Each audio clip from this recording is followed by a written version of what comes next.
बच्चा है 6-7 साल का, पिता मर गया, माँ जेल चली गई। अब उस बच्चे की जिंदगी ना माँ है ना बाप है। किसके लिए? पराये पुरुष के चक्कर में। इसलिए कहता हूं कि शास्त्रों में जो बात लिखी गई है केवल सुनने से कल्याण ना होगा। उस बहू को भी तो ये बात पता रही होगी ना कि पराये पुरुष के चक्कर में पड़ना गलत बात है। पता तो है ही, आप सबको ये बात पता। जब कोई भी स्त्री कोई भी पुरुष गलत करता है उसे पता होता है कि चोर को पता होता है कि मैं चोरी कर रहा हूं पर गलत है। क्यों? चोर को पता है ना कि मैं चोरी कर रहा हूं पर ये गलत है। आप भी किसी को देखें दाएं बाएं गलत तरीके से तो आप देख जरूर रहे हैं, पर आपकी अंतरात्मा कहती है कि भाई ये गलत है। सही है ना? आपके भीतर जो ईश्वर बैठा है वो तो पग पग में आपका हाथ पकड़ के कहता है कि ये गलत है, ये गलत है, लेकिन आप उस अंतरात्मा की आवाज को सुनते ही नहीं और मनमाना आचरण कर लेते हैं। इसलिए कहता हूं जितने प्यार से आप लोग कथा सुनते हो उतनी ही जिम्मेदारी से कथा में कही गई बातों को जीवन में उतारा करिए। पराई स्त्री पराई पुरुष की ओर सपने में भी नहीं देखना चाहिए, वरना परिणाम आपके सामने है। किसी का बेटा चला गया, किसी की माँ चली गई, किसी का बाप चला गया। अब ये मैया का बेटा चला गया और ये मैया के पास जो बेटा है छोटा सा, उसका बाप भी चला गया, उसकी माँ भी चली गई। गलती किसकी है? सजा किसकी? इस मैया की क्या गलती है? इस मैया ने तो अच्छी बहू लाई, अच्छे से उसको रखा।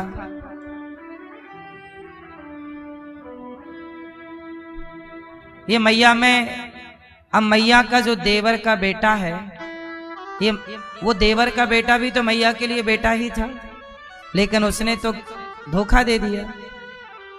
इसलिए कहते हैं देवर भाभी का रिश्ता भी माँ बेटे का होता है। हम कितने लोगों को देखते हैं प्रश्नोत्तरी में लोग सवाल करते हैं। एक बहन आई, बोले मेरा पति मेरी चाची के चक्कर में फंसा है। मतलब आजकल रिश्ते भी तार तार कर दिए लोगों ने। इसलिए हमारे यहाँ कहते हैं ना, रिश्ते में मर्यादा हो। इसलिए हमारे यहाँ हर रिश्तों को पूजा गया है। देवर भाभी का रिश्ता किसका रिश्ता है? माँ और बेटे का रिश्ता। इसलिए इन रिश्तों की मर्यादाएं आजकल भूल गए लोग। इसलिए कहता हूं हमारे यहाँ रिश्तों की भी पूजा है। रिश्तों का ख्याल रखना चाहिए। कलयुग बड़ा घोर है, कलयुग के लिए लिखा है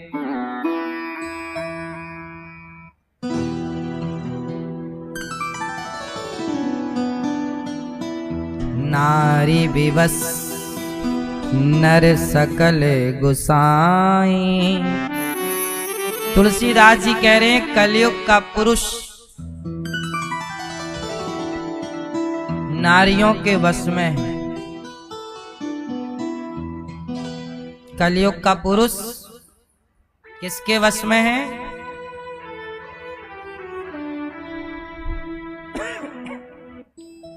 और गुण मंदिर सुंदर पति त्यागी। अपने कलयुग में कुछ स्त्रियां ऐसी होंगी, कुछ स्त्रियां ऐसी होंगी जो अपने सुंदर सुशील संस्कारी पति को त्याग कर छोड़कर पराये गलत पुरुष के संग रहेंगी। कलयुग है। कलयुग तो आज उल्टी गंगा बहा रहा है।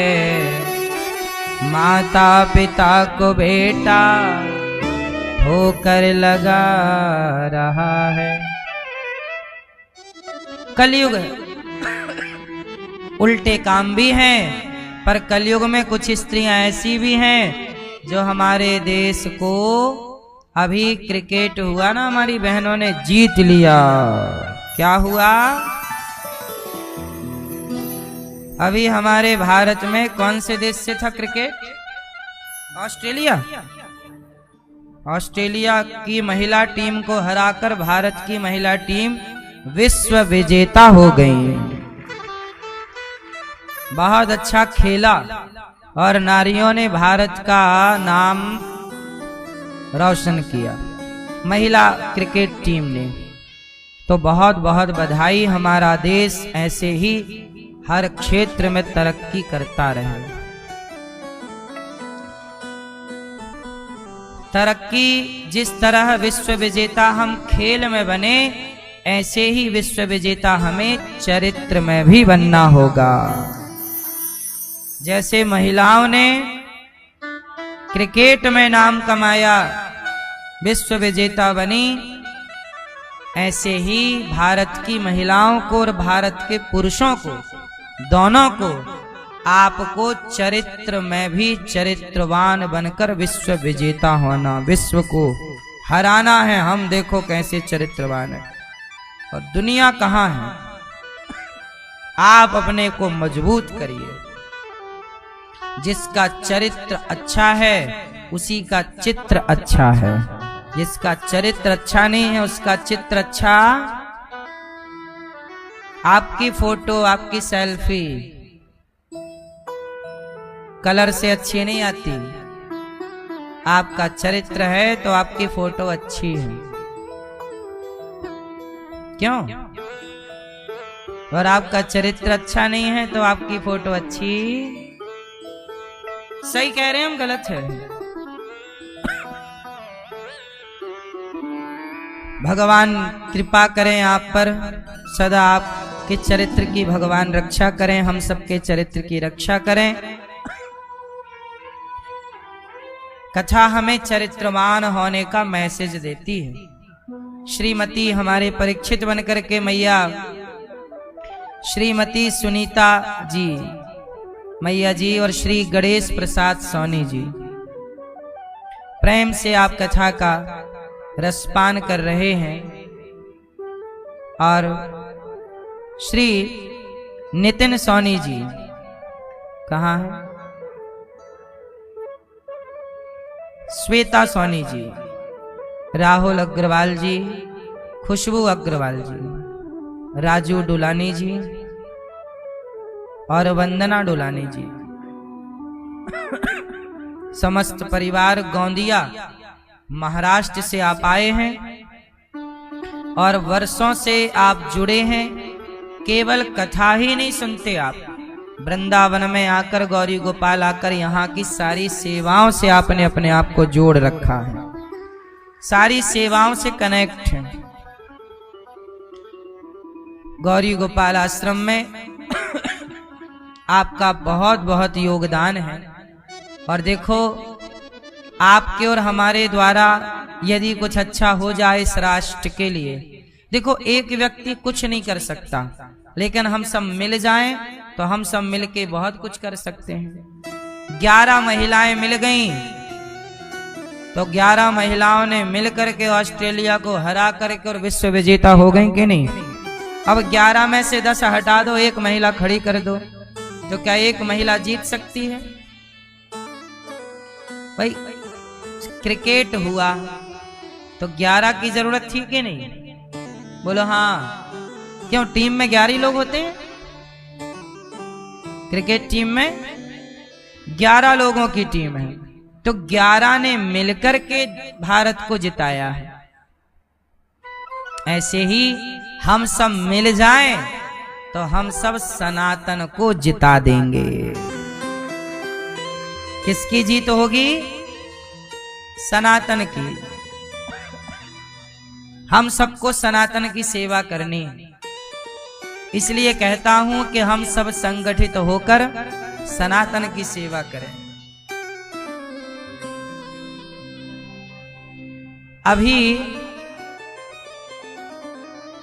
दिल्ली से वृंदावन की ओर पूज्य बागेश्वर धाम सरकार की ओर से यात्रा आ रही है 7 तारीख से। तो उस यात्रा में जितने भी भक्त सम्मिलित होंगे, सबका भोजन गौरी गोपाल रसोई की ओर से होना है। कम से कम 20-25 लाख लोगों का भोजन होगा। सबका भोजन, यात्रा में जितने लोग सम्मिलित होंगे सबका भोजन दोनों टाइम का गौरी गोपाल भगवान की ओर से। देखो ये सेवा है। गौरी गोपाल जी की रसोई केवल वृंदावन नहीं, भारत के कोने कोने में जहां जरूरत होगी वहां जाके ये दास अनिरुद्ध समाज की, राष्ट्र की सेवा करेगा। आप सबसे हम भिक्षा मांगते हैं, भिक्षाम देही मैया अन्न दो। देखो आपसे लेकर वही अन्न किसको बांटा जा रहा? सबको। सब भैया उस यात्रा में, वो सनातन यात्रा है, हम सब मिल करके, जैसे क्रिकेट टीम जीती, भारत जीता, ऐसे सनातन को जिताना है। और ये सनातन को जिताने की यात्रा में हम सब लोग इस रसोई में, गौरी गोपाल जी की रसोई में आप सब सहयोगी बने। गौरी गोपाल जी की रसोई, गौरी गोपाल में 30,000 लोग भरपेट भोजन करते हैं, पर इस यात्रा में लगभग दिन भर में 2.5 से 3 लाख लोग भोजन करेंगे एक दिन में। 9 दिन की यात्रा है, तो 20-25 लाख लोग से भी ऊपर की संभावना है। तो सबका भोजन गौरी गोपाल भगवान। और ये दास अनिरुद्ध आप लोगों से कहता है कि आप लोग भी गौरी गोपाल भगवान की रसोई में जब तक सहयोग नहीं करेंगे कैसे सब कार्य होंगे। आवाज आ रही है पीछे, इसलिए कोई भी कार्य हो हम सबको सनातनियों को संगठित होना पड़ेगा, ठीक है। अभी 84 कोस की यात्रा है 26 नवंबर से। आप भी 84 कोस की यात्रा में सम्मिलित हो सकते हैं।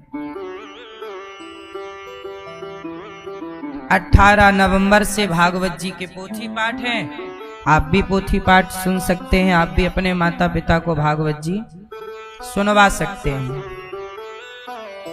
आओ अब चलते हैं भगवान की पावन कथा में।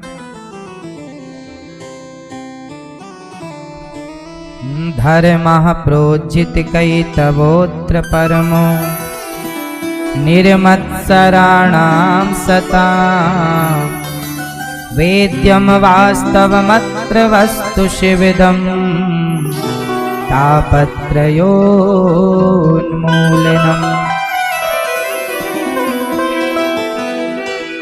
श्रीमद्भागवते महामुनिकृते किं वा परैरीश्वरः सद्यो हृद्यवरुध्यते त्रिकृतिभिः शुश्रूषुभिस्तक्षणा। जन्म आदि यस्य जन्माद्यस्य। भगवान सृष्टि को क्या करते हैं? जन्म। जन्मदाता कौन? भगवान कौन है? जन्मदाता। भगवान कौन है? पालन करता। भगवान कौन है? संहार करता। इन तीनों शक्तियों को, जन्मदाता शक्ति ब्रह्मा, पालन शक्ति विष्णु, संहार शक्ति शिव, ये तीनों शक्तियों को ही भगवान कहते हैं। इन्हीं को कहते हैं God. GOD। G for generator, O for operator, D for destroyer. क्या हुआ? ब्रह्मा विष्णु महेश। देखो आप सनातनियों को ना ये छोटा छोटा ज्ञान होना चाहिए। सामान्य जो बोध है, ज्ञान है, सबके पास होना चाहिए। क्यों? क्योंकि आपका बेटा ना आपसे सवाल करता, माँ भगवान क्यों नहीं दिखते? माँ मंदिर में घंटी क्यों बजती है? माँ मंदिर, जब भगवान सब जगह हैं तो मंदिर क्यों जाना है?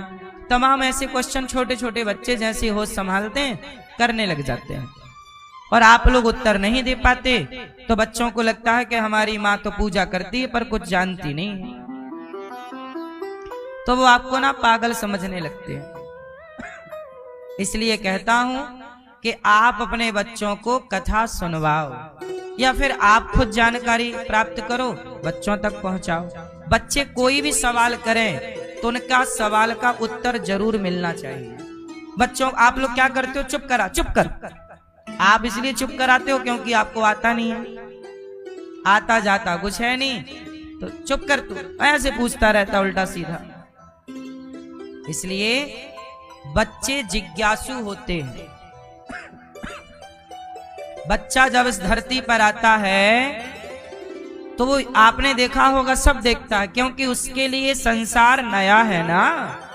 पहली बार आंखें खोली उसने, 5 साल का हुआ, अब कुछ समझने योग्य हुआ, तो वो पूछता है ना कि ये क्या है, मंदिर क्या है, यहाँ भगवान, तो भगवान मंदिर में ही है क्या, बाहर नहीं है?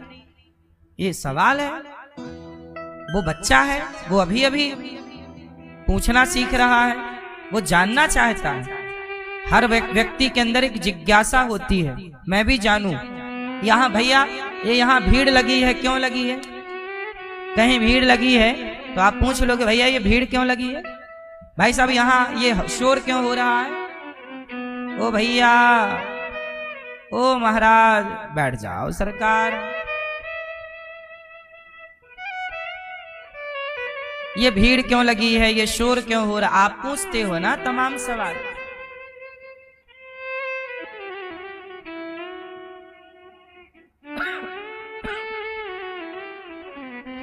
तमाम तरह का सवाल पूछते हो आप। ऐसे ही बच्चे सवाल करते हैं, मंदिर क्यों जाना, व्रत क्यों रखना, माला क्यों जपना। उन्हीं प्रश्नों में एक सवाल है बहुत महत्वपूर्ण, भगवान का स्वरूप कैसा है? भगवान साकार है कि निराकार? भगवान सगुण है कि निर्गुण? चलो बताओ, भगवान कैसे हैं, सगुण कि निर्गुण? दोनों हैं, साकार भी बन जाते हैं वो, कभी निराकार भी। मंदिर क्यों जाते हैं भगवान के अपन लोग? भगवान तो सब जगह है। जब भगवान सब जगह है तो मंदिर जाने की क्या जरूरत है? सवाल है। आप बताओ मैया, जब भगवान सब जगह है तो मंदिर क्यों जाएं? आप बताओ। नहीं, आप बताओ मैया, जब भगवान सब जगह है तो मंदिर क्यों जाएं? ऐसा सवाल है दुनिया में, पूछते हैं लोग, क्यों जाएं मंदिर? सुनो, भगवान सब जगह हैं, मंदिर क्यों जाना है? मंदिर इसलिए जाते हैं, देखो जब गर्मी होती है ना, और गर्मी में आपको विश्राम करना हो, आराम करना हो, और कहीं बढ़िया पीपल की, नीम की, आम के पेड़ की छांव है, और चारों तरफ धूप है और कहीं छांव है, तो आप आराम कहाँ करोगे, धूप में ही कि छांव में? क्यों? हवा तो सब जगह है, धूप में भी हवा चलती है और छांव में भी हवा चलती है, लेकिन शांति धूप में है कि छांव में? गर्मी के टाइम, सर्दी के टाइम तो शांति धूप में है, गर्मी के टाइम शांति कहाँ है? पेड़ की, पीपल की, नीम की छांव में। हवा सब जगह है, पर छांव की हवा आनंद देती है, शांति देती है, वो शीतल है, ठंडी।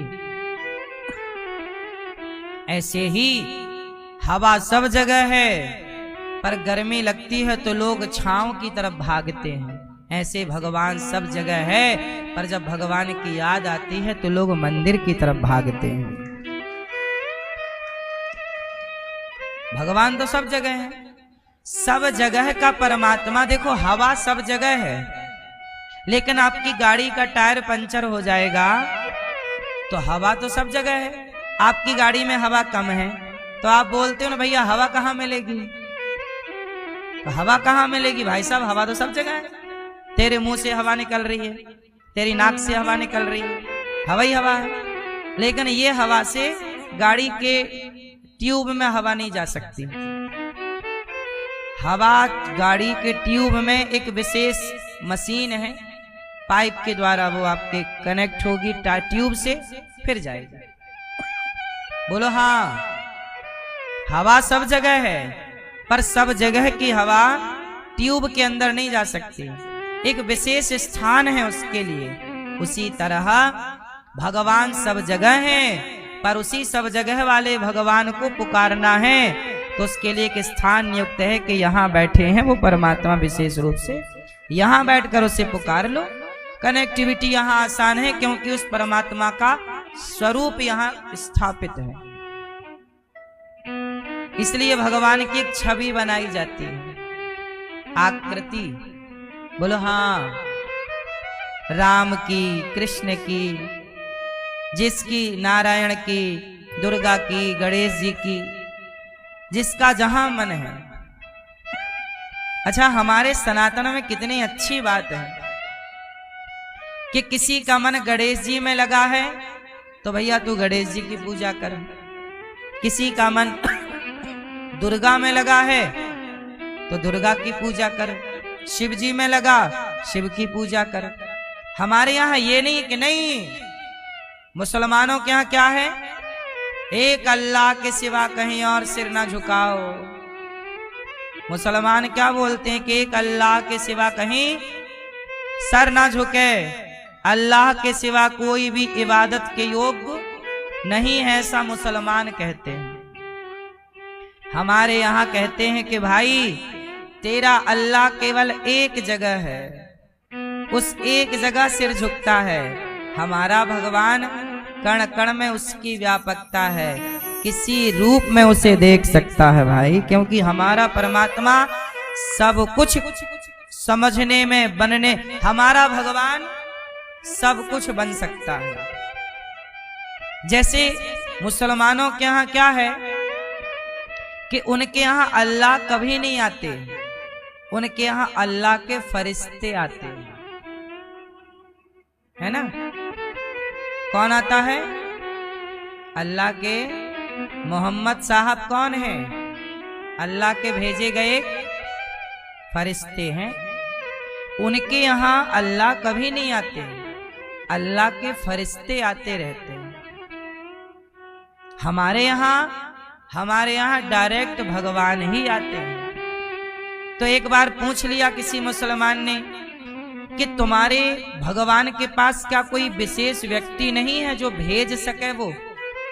हमने कहा हमारे यहाँ भगवान, देखो किसी की शादी है तो आपने अपने नौकर के हाथ कार्ड भिजवा दिया, लिफाफा, भाई सब चुकाया हो। दूर की शादी ब्याह है ना तो नौकर के हाथ आप कार्ड भिजवा दे, भैया तुम जा रहे हो हमारा भी कार्ड ले जाना, 100 रुपया दे देना, हमारी ओर से लिखवा देना।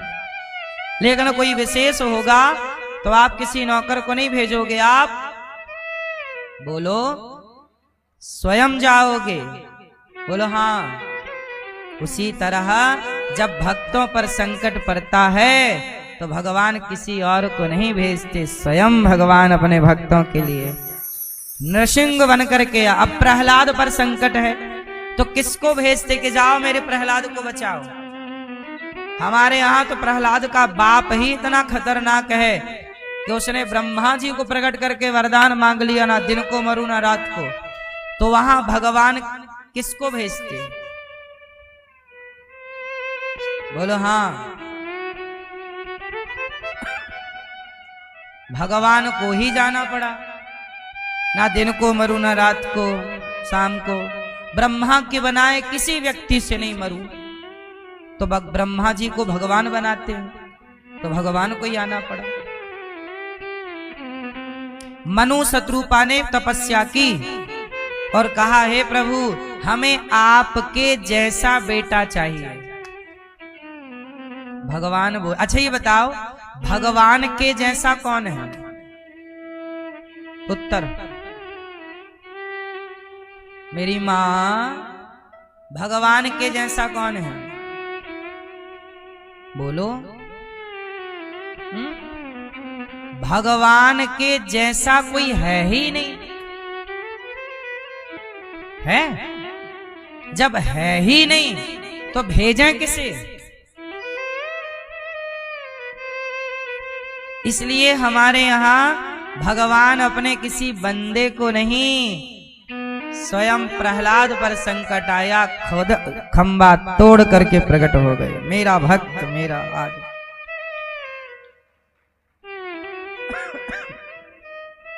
इसका मतलब यह हुआ कि हमारे भगवान हम लोगों से बहुत प्रेम करते हैं, जो स्वयं आते हैं।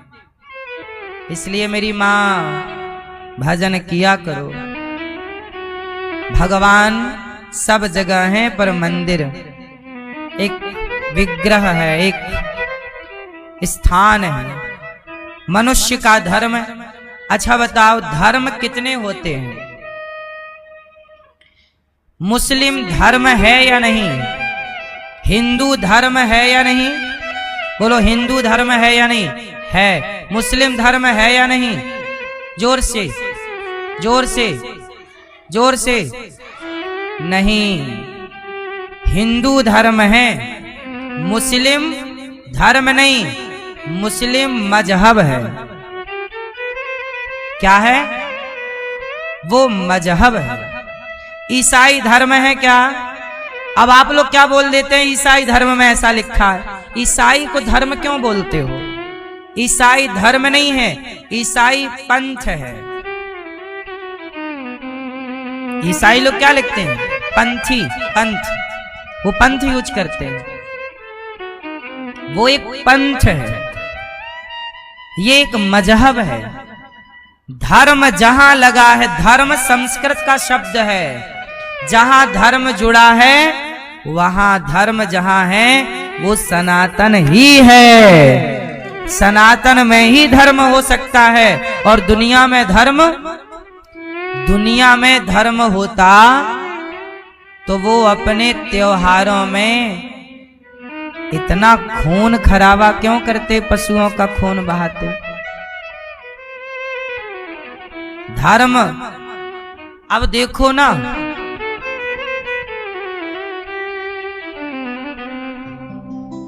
धर्म केवल हम सनातनियों का है, बाकी सब लोगों का क्या है? किसी का पंथ है, किसी का मजहब है।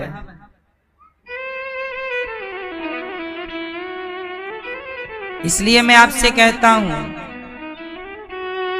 आप पहले अपने सनातन को जानो। आज बहुत सारे हिंदू धर्म परिवर्तन कर लेते हैं, सनातन छोड़ करके अन्य मजहब पंथों में चले जाते हैं। क्यों जाते हैं?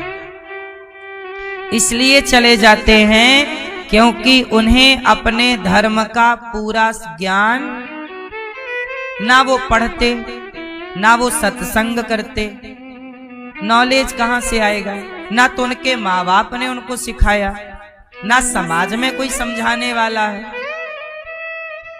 इसलिए आप लोग भी अपने बच्चों को थोड़ा रामचरितमानस पढ़ाया करो, भगवद गीता पढ़ाया करो।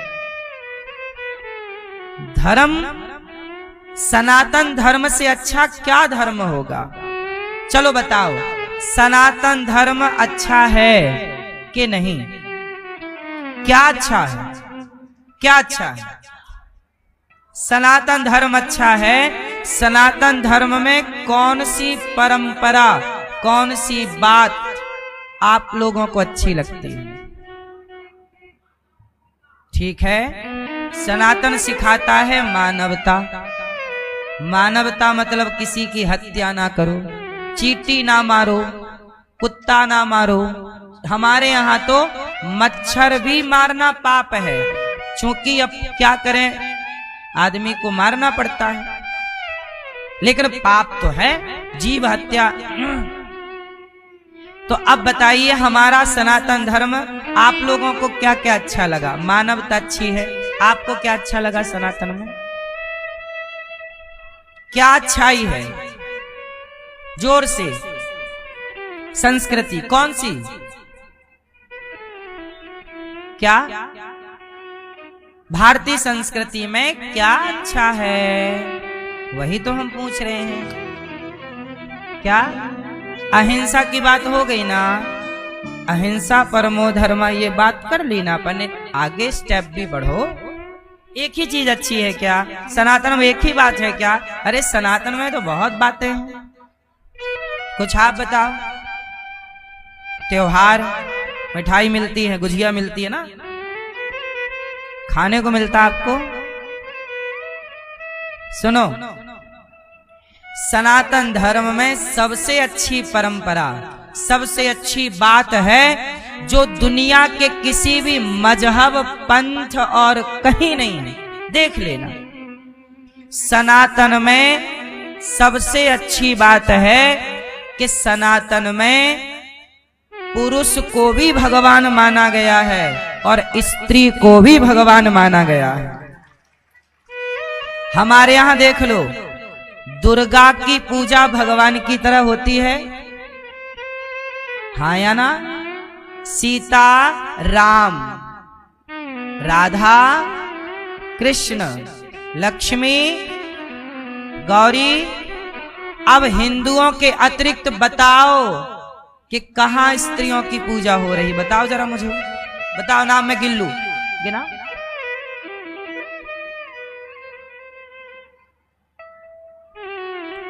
नारियों का सम्मान, देवी जन्म लेते ही हम लोग कन्या भोजन में बुलाकर पांव पूजने लगते हैं कन्याओं के। नारी का जितना सम्मान सनातन